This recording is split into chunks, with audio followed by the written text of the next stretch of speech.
రాష్ట్రం అభివృద్ధి చెందింది అంటున్నారు. 6 కోట్ల ఆంధ్రులు అందరూ అనుభవిస్తున్నారు 5 సంవత్సరాల నుంచి.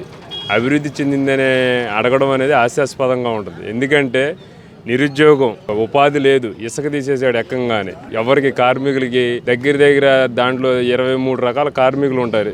ప్రతి పెయింటర్లు కానీ, వెల్డర్లు కానివ్వండి, లేదంటే కార్పెంటర్లు కానివ్వండి, బిల్డింగ్ వర్కర్లు, టాపీ మేస్త్రులు, వడ్రంగి మేస్త్రులు అందరికీ సర్వనాశనం చేసేసాడు. రోడ్లు చూస్తే అధ్వానంగా ఉన్నాయి.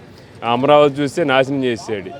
ఇటు పోలవరం 2021లో మేము ఓపెన్ చేస్తాం, మిమ్మల్ని అతిథిగా పిలుస్తామని చెప్పి వీర పలుకులు పలికిన అనిల్ యాదవ్ గారు ఎంతవరకు ఏమైపోయాడో తెలియదు.